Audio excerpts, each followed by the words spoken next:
Nambol Sabal Laikai ambush Toraktuna AR gi personnel ani Pikhre manga laikatnari May ahum lising ani kulhom doidiki lam hand to hand ba kuki jogi mioi singna makoi gi terrorist sing khakta natana makoi ga lon chinjak amadi lining na singba manaba mapaleba ki mioi kharaga fawba khusam naduna Manipur dagi separate administration logani haiduna chatharakli ba tamthiraba lan asi hauzik pressure rules alairakpadagi lakak tawrabasu chahi ani makai fazilaglaba fawbada waroshin puraktringer gi chairakta sakangdaba singna Assam Rifles ta ambush Tourakhtuna force asigi personnel ani Pikhre amasung manga sogalamlei tamtiraba lan asigi warasin puraknaba union lenga kemakedigi home minister na mangjin thana chongthoraktuna paikhatpa yaba tabaksing paikhalakpaga iroinana lan gi thodok sing makhatana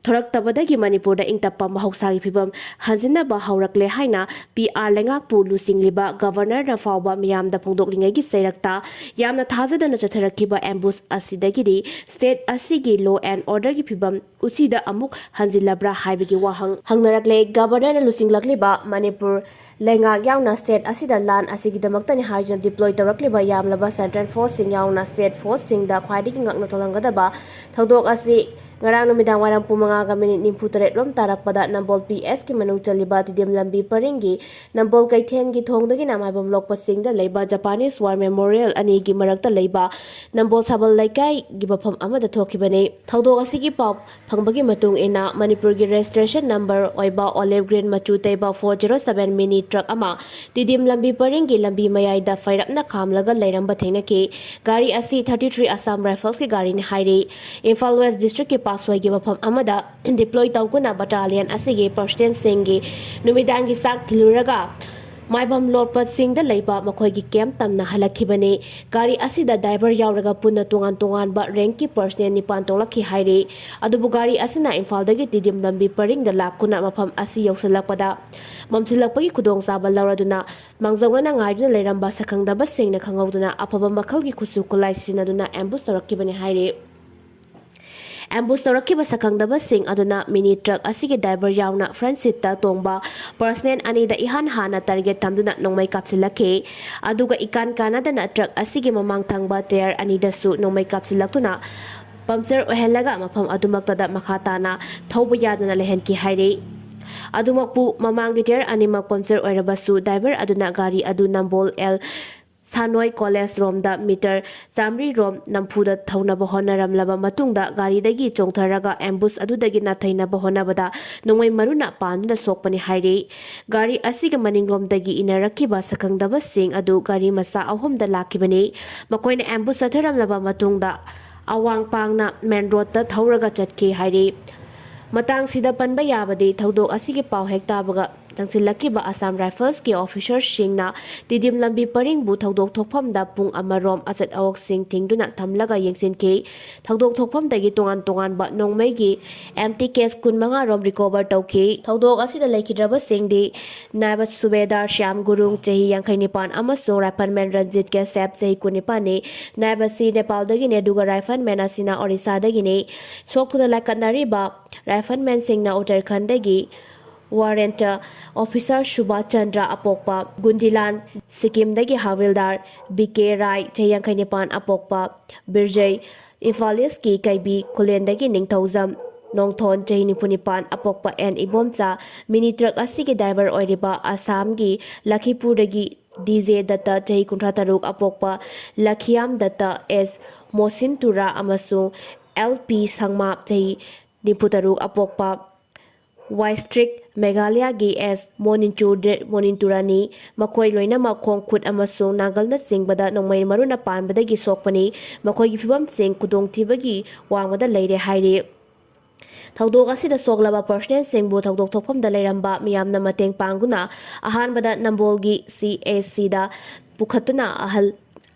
ihan hana layang chathaki masigi matungda makoi rims ta amuk refer tawraktuna makhatana layang ki rims ta refer tawraktuna laikatnariba singbu se minister oramba Biren Lengaki chief secretary amasung police ki ADGP amana lusingba official singna hakthengna lakuna yengsil ki adumoina mak thodok asibu makoina akan mamong da condemn tawbada natana thodok asiga mari leinaba wafam sing amata pawmi sing da phungdok lamkide thodok asi mayok nariba mini truck asida tonglakiba rifleman amana phungdorakpada makoina tonglakiba gari MN01 AA 6363 na Nambol Sabal Laikai Yoksilak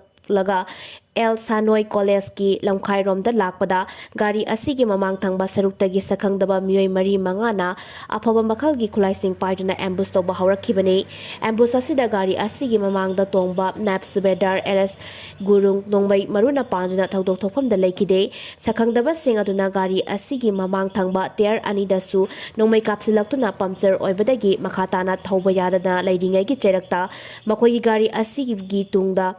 gari machada inarakiba sakhangdaba mioi kharanasu makoi tamna nongmai round kun rong kapsilakki haire Thaudoga sigi matangda ngarang numidang police control room dagi tholakpa chirol amana phongdorakpada thaudoga si thokraba matungda ahenba security force sing thaudok thokpamna changsinkhre loinana thibo humbagi thabak chathaduna chenaba mioi sing khongulibagi thabak haukhre security force ki maikai dagi area domination gi thabak su district lana chachagani haire amaromda thaudoga sibu governor AK Balana khwaidagi akanma maongda condemn torakibaga loinana thaudok asida AR gi thauna phaba lanmi ani masagi mathau pangthokdringai da supreme satisfied tokre haina phongdorakle governor secretary ki tholak pachirol amana thaudok asida laikhidraba personal ani gi mafamda governor na thamoi sokna awaba phongdok pakaloina makoi gi imung manung gi awaba da su saruk yari makoi anina lebak asibu ngak senabagi damakta thauna fana kathok pakaloina mathau pangthokhiba busu thakaba phongdokhe loinana asigumba violence ke thaudo asibu makal amatta yasinaroi haiduna reason asigi ingtappa amasung maraset papibam bungak senabagi damakta khwaidigi akanma mongda chatharakpa thabak singi chaitheng attack toramliba mioi sing aduna soidana mayok nagani haiba akanma mafamsu phongdorakle thaudo asigi matangda AR gi IGAR shot ki PRO na thorakpa cherol amadasu thaudo asibu akanma mongda condemn torakpa loinana ambush chatharakhiba mafam adu afaspa chana handaba state asigi mafamni haina phongdokpa loinana thaudo asida chenaba sing Phagatnaba akanma mongda thibo humbagi thabak sing chathaba haure hairi Governor gi Tourakhi suba Sangai Festival gi manglan chaliba sahi sida Sangai Festival hena chauna Pangthoknaba governor na Paotak Pikhre May ahum lising ani kulumdoi dagi Manipur da kangluk masen gi tamtiraba lan thokpana maram oiraduna Hauzik Pauba Pangthoktana lakliba Manipur Sangai Festival gi Tourakhi suba edition chaliba chahi lising ani kun manga asidade handagi hena chauna amasung mai pakna Pangthoknaba governor na mari leinaba lengaki officer singda Paotak Pikhre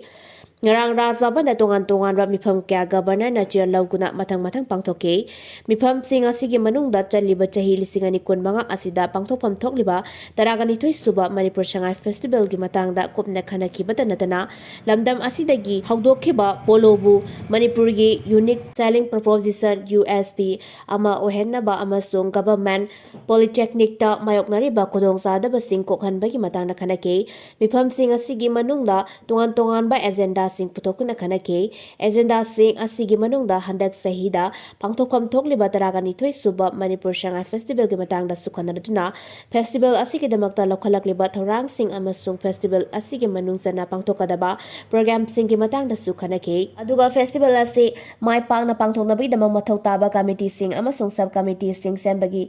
matangda su putoktuna khanake lengaki tourism loisangi secretary na marik sumba report mifam asida thamke aduga chief secretary principal chief conservation of forest home gi commissioner yauna atopa administrative secretary sing su mifam asida saruk yake Governor na officer sing da handaki festival ase hanadigi hena chauna pangthokpaga loinana national amasung malem gi thakta pukatnaba khanganke aduga Manipur miyanggi amata oiminabagi saktamsu mayek sengna onaba khanake aduga polobu Manipur gi USP ohenba poni gi demographic profile semba masako honaba sagol kangje hena awangba thakta pukatnaba honaba yauna poni gi mapu singda mateng pangnabagi wafam yauri amromda governor na tagyal da lairiba government polytechnic ta hojik mayoknariba khudongsa sing review tauke mahai kolas da manpower amasung infrastructure gi lairiba awat pasing su yengsinke government polytechnic ki matang da khanarakpada chief secretary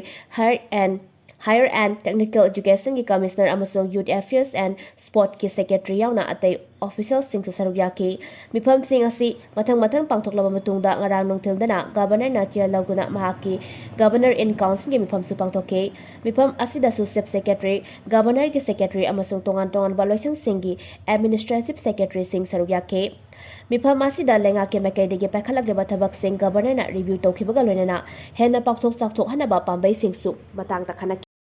Pung Marida Yahauraga voters singi mingkal lamlaga amuk tumba sangba election commission ni Rahul lebagasi da center lengak amade election commission lautuna duna sathabani hyriba vote huran bagi matang da congress so singba Rahul Gandhi na election commission da makhata na attack toraduna chai ayuk pung ni Marida Yahauraga opposition gi vote oiba miyoi kya gi ming voter list gi kalthalamlaga amuk tumba sangkiba haibasi election commission gi mathau oiduna leire haina phongdokre Rahul Gandhi na hai lebak asigi makhl wasdog ni haina election commission asi BJP gi wasdog oiduna leire election commission na BJP gi khakta gi khanduna thabak tawbadagi vote huranbagi thong hengalaki bane commission asina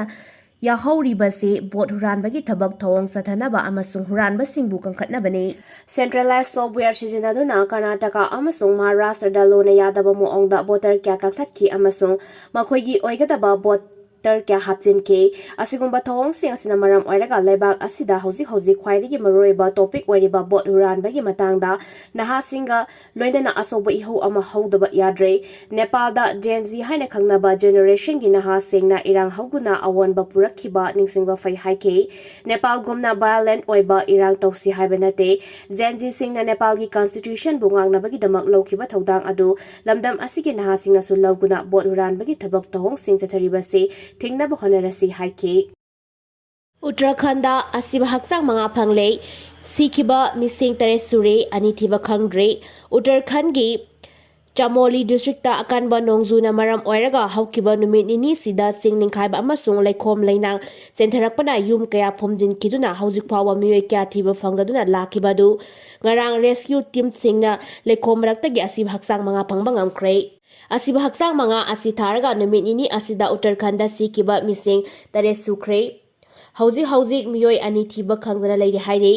ngarang phangba ngamkiba haksang manga adugi manungda maridi kuntarai laga phali khungangdagini akanba nongna chingninkhaiba amasung khudaki isaw thokhanduna lan kamdawna thuna loisingadage haibasi India dagi tamjaningai ne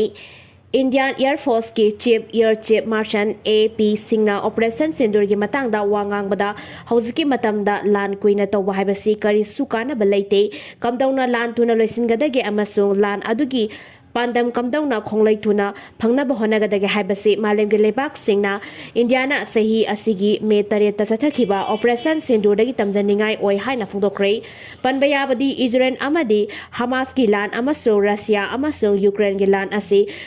Mathang sina sahi ahum amadi sahi ani henjilang labasu hauzik phawa warasin purakpa ngamdana leiriba lansing ni